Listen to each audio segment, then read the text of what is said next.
The Power Factor Show.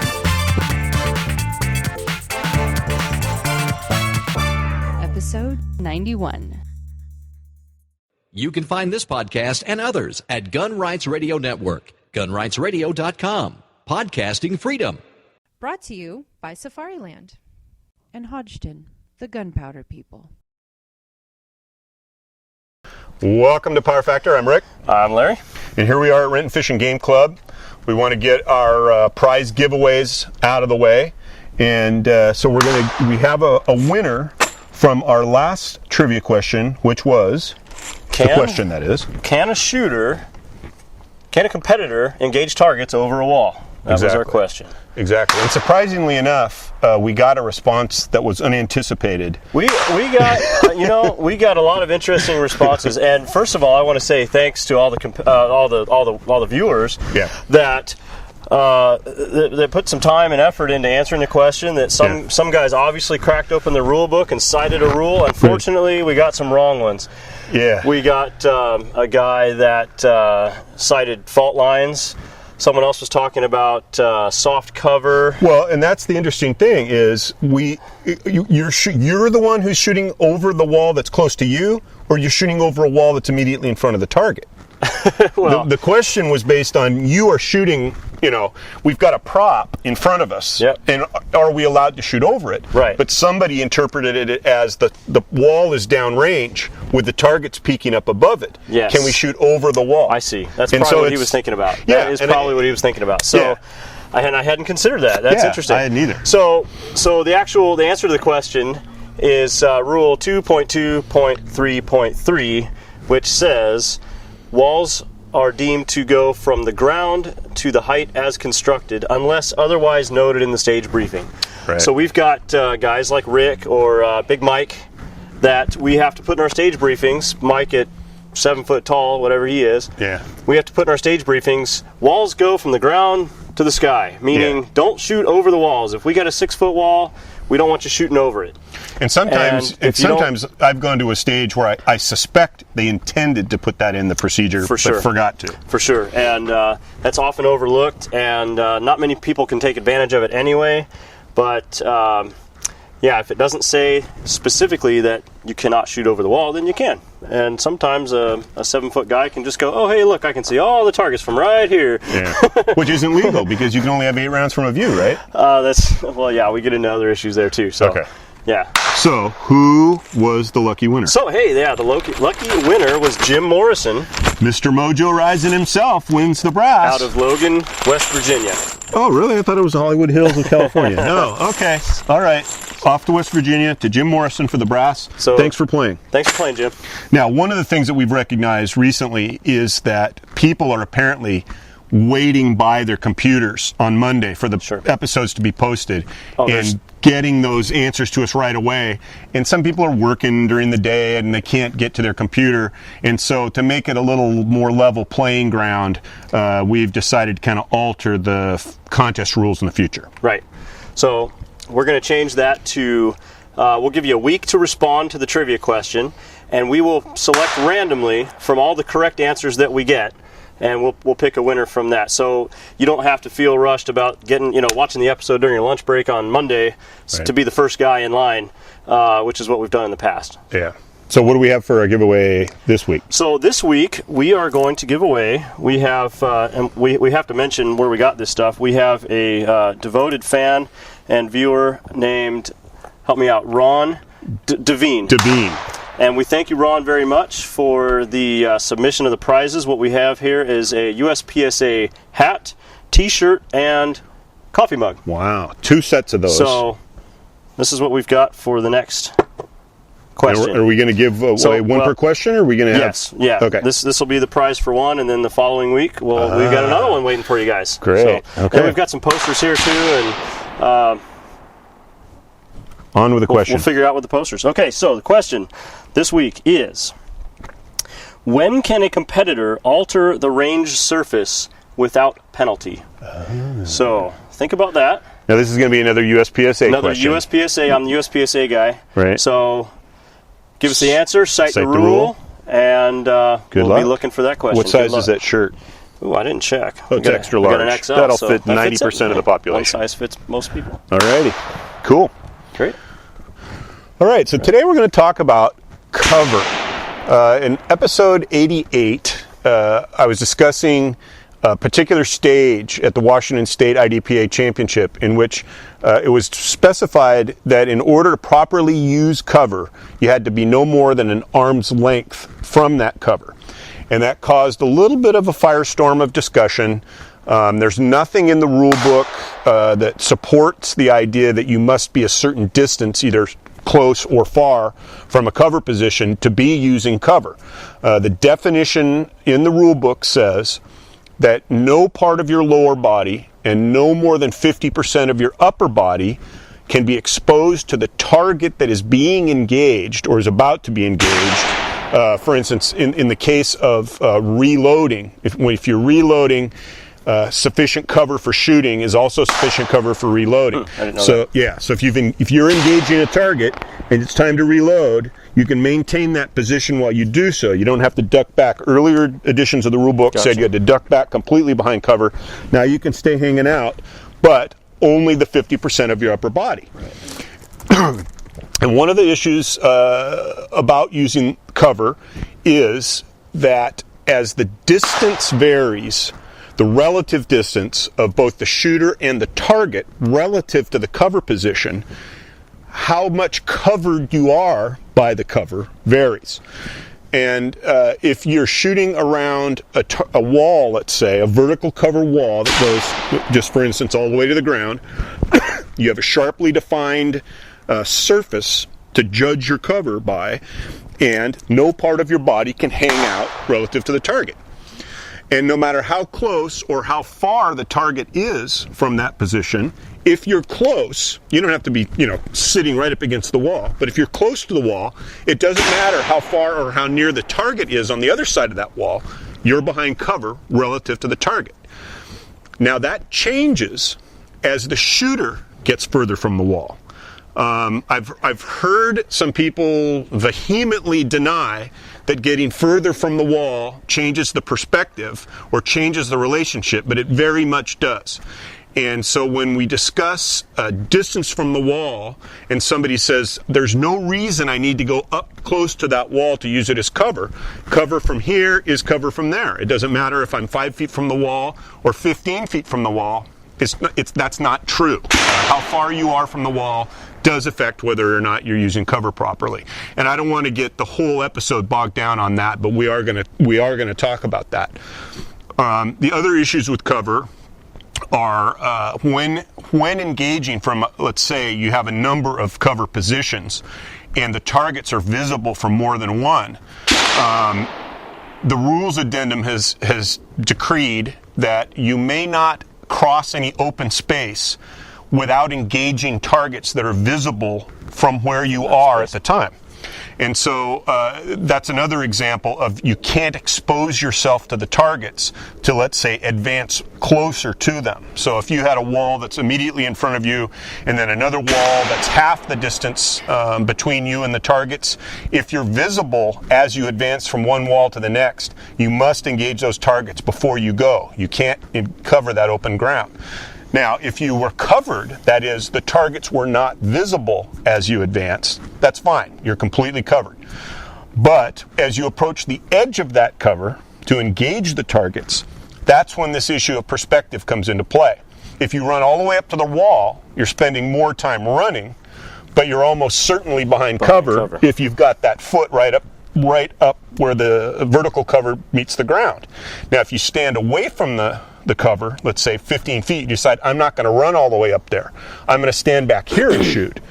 That line is less sharply defined, both for you and for the safety officer who's making the call. But even if you get it right, you're still exposed to the target. And we're going to show that.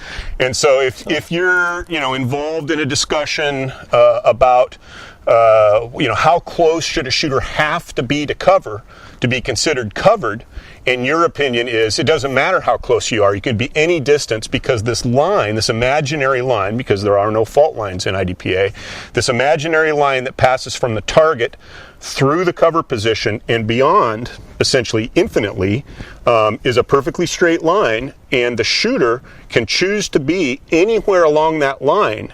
But if you get sufficiently far from the cover, you're not covered. And we'll demonstrate it. And then a couple other issues. You'll see courses of fire which specify low cover. And the requirement there is that at least one knee must be on the ground. And at the same time, still no part of your lower body may be exposed.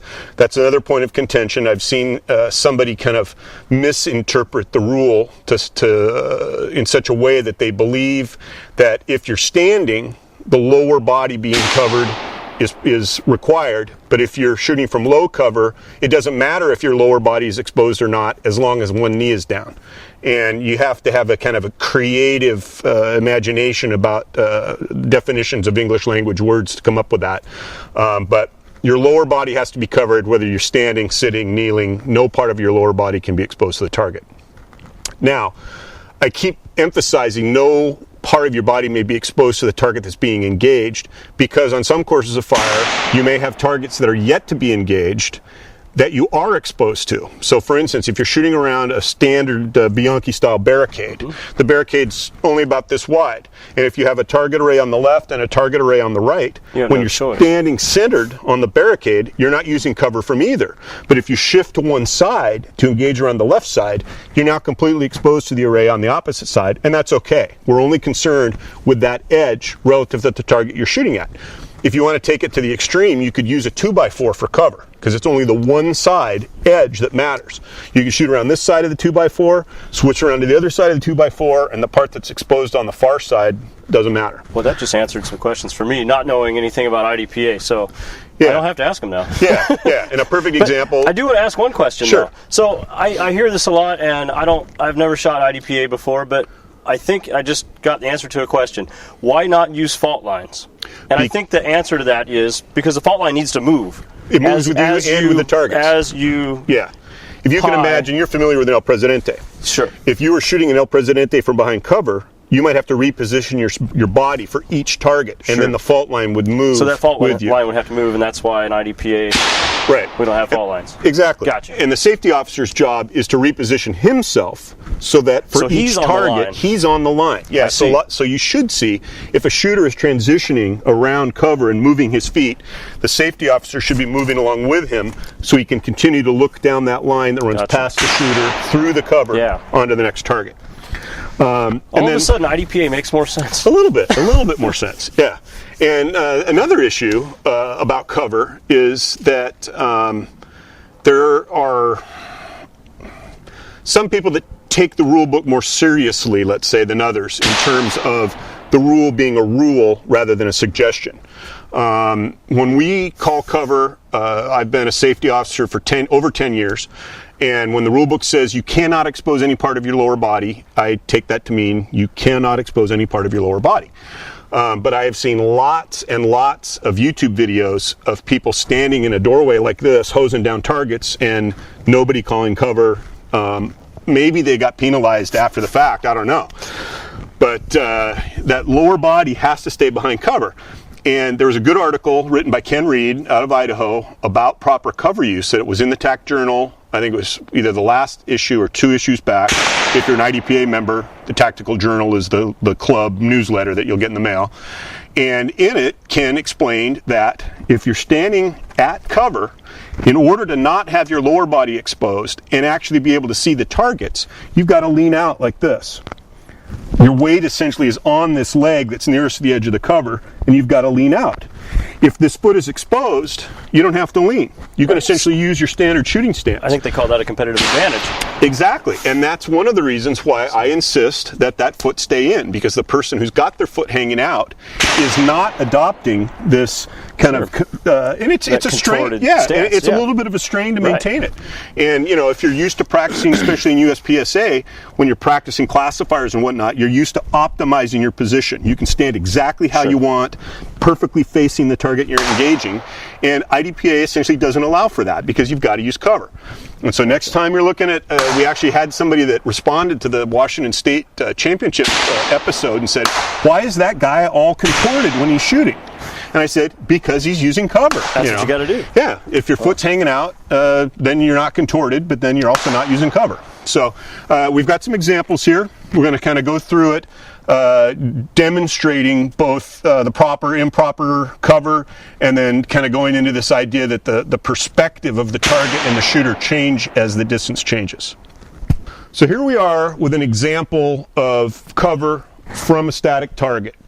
And even though IDPA doesn't have any fault lines, in order to help illustrate what we're doing here, I've strung measuring tape along the ground as straight as I can make it that passes from the target through the edge of the cover and on into infinity. Now, there's a question about what part of the target must I be exposed to in order to be exposed to it. Now I've got the measuring tape is lined up with essentially the outside edge of the target. So as soon as I can see the target, that's when you can start judging whether I'm exposed to it or not. Now realistically, that doesn't really make much sense because nobody shoots at the down 3 zone. If you could hit the down 3 zone with an entire mag full and you'd still get a failure to neutralize penalty. You've got to hit that down 1 zone at least. So I think it really makes more sense to have the line between the down 1 and the down 0 zones to be kind of your judging point of whether somebody's using cover or not. But for the purposes of this little demonstration, this is going to be sufficient. So here I am at my cover position. Here's my target. As long as my foot is inside this line, my lower body is covered by the edge of this wall, as you can see. Now I can lean out. This is about as little as I can lean out and see the down 0 zone, but I could probably lean out even a little bit more and still not be exposed more than 50% to that target. Now, if this were a low cover position, I'd have to keep my knee inside that position. Now, one of the things that I see most frequently, violation on low cover, is somebody will go to the low cover position like this. So obviously this knee's hanging out over the line, and when you yell cover, cover, what they do is they start going like this, trying to contort themselves further and further back, ignoring the fact that it's their knee that's hanging out. So you can either adopt a shooting position for low cover that puts this knee on the ground as if it were your outside foot, and then there's no way it can be exposed, or just make a habit of not hanging this knee out and keep it tucked in. So again, anything that, because I'm inside this line, I'm not exposed to that target. I've also seen some shooters, now if the target were further to the left, after engaging this one, if I were to engage in tactical priority, which in this case would be right to left, I would have to either move my foot position, which of course then negates the need for this fault line. Some people have proposed as a suggestion for the Tiger teams to consider adding fault lines to IDPA to make it easier to judge where's the cover, does the shooter deserve a penalty, should the safety officer be warning the shooter. The problem is that fault line changes for each target. If you have 3 targets lined up, for instance in an array like you see in the classifier or in an El Presidente, each time you move to engage the next target, that fault line moves as well. And it's just completely impractical to have fault lines, and that's why it's really important for the safety officer to position themselves where they can judge the cover call. So if there were a target to the left of this one, I could move out like this, which of course then means I've got a new imaginary fault line. Or as I've seen some shooters do, if you're fit, you've got very good balance, you can stay on this one foot and then just lean further out, counterbalancing yourself with your other leg. And I've seen that done very effectively. It's very quick, but most shooters, I would say, are either unskilled enough, unfit enough to pull it off. So what you're going to see instead is moving the feet to reposition for each target. And that's the basics of cover. I mean, that's essentially all there is to know. You've got to stay inside the line with your lower body, no more than 50% of your upper body exposed to the target that you're engaging. Now, the issue that I brought up earlier that seems to have caused the consternation, shall we say, is that the rule book does not say how close I have to be to this surface in order to use it as cover. So what if I say, wanted to stand back here? As long as I keep my foot inside that line, I'm still covered, right? Let's see. So here I am. The target is in the same position that it was, but now instead of being 5 feet from the cover, I'm about 10 feet from the cover. Same line on the ground. Everything's exactly the same. I'm just standing further from the target. As you can see, my entire right leg is exposed to the target. So I am not using cover, even though my foot is exactly on this line that we decided to find the edge of the cover position, and it strictly has to do with perspective. The farther away I get from the cover position, the worse it gets. If I come back far enough, you're going to see both of my feet. And so clearly, I'm not using cover. Now, as I approach closer to the cover position,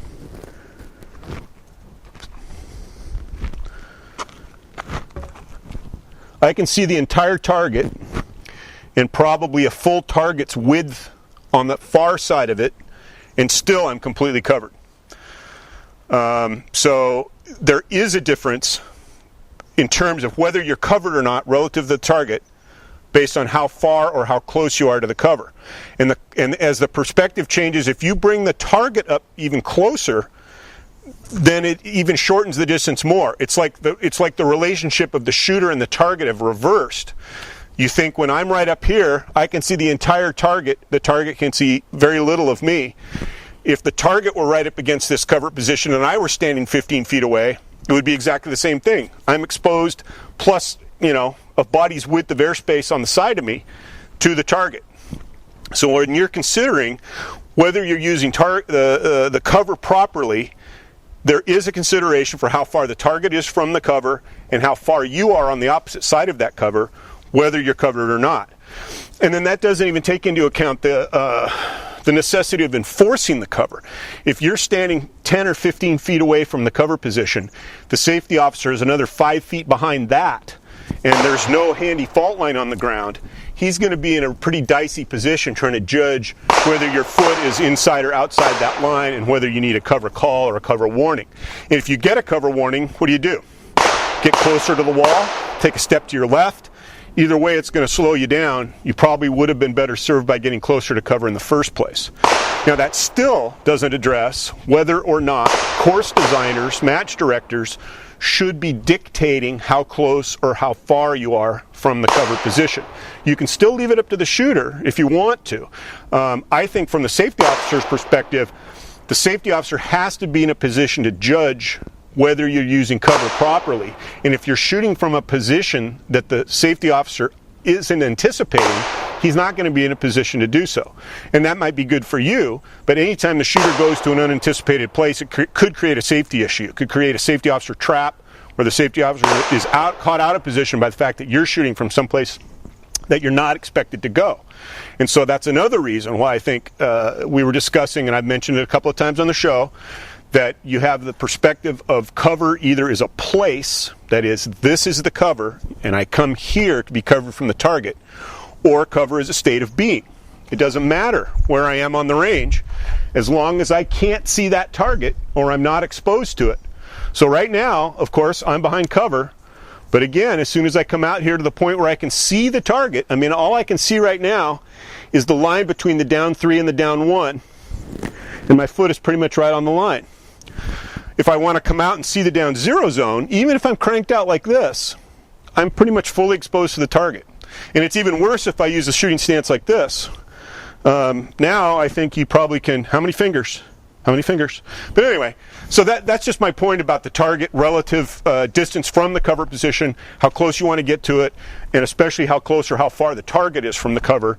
And that, I think, is the question that we should be considering when we're talking about how distant or how far from the cover, instead of bringing things into it like tactics. You don't want to get too close because if you stick your gun out here, somebody's going to grab the barrel, or you don't want to crowd cover. And that is a good argument, but it's a good argument competitively, not tactically. If you're up behind cover like this, and you're shooting like this and you got to reload, that's not good either. You want to be, stay distant enough from it that you've got room to move comfortably.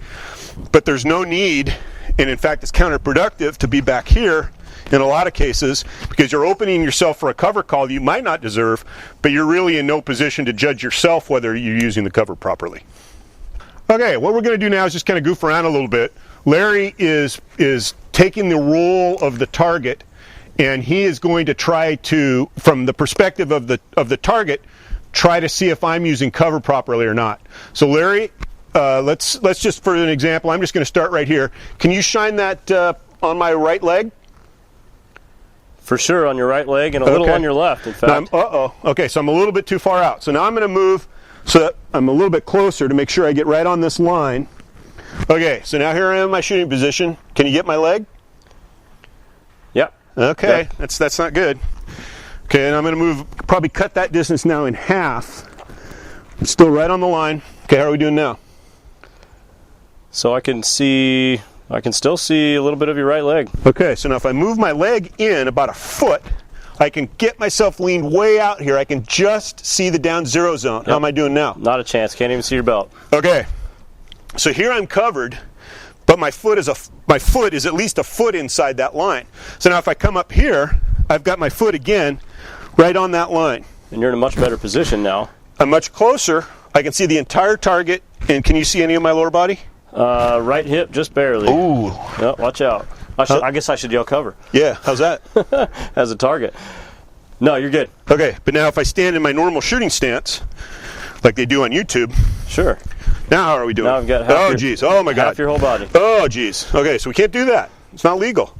Not legal at all. Okay, let's try low cover. So if I come into my low cover position and I screw up, how are we doing here? Got your knee.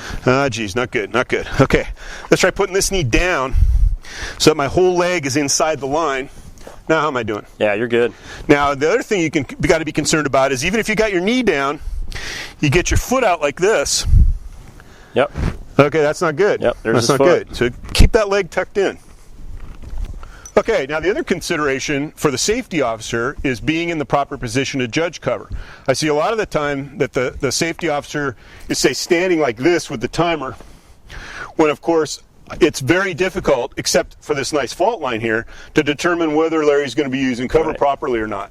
So what you want to do is, as the safety officer, what you should expect safety officers to do when you're shooting, is to also be on this line, this imaginary line, so that they're looking through the shooter past the edge of the cover at the target. That's the only way they can tell if you're in the proper position or not. True.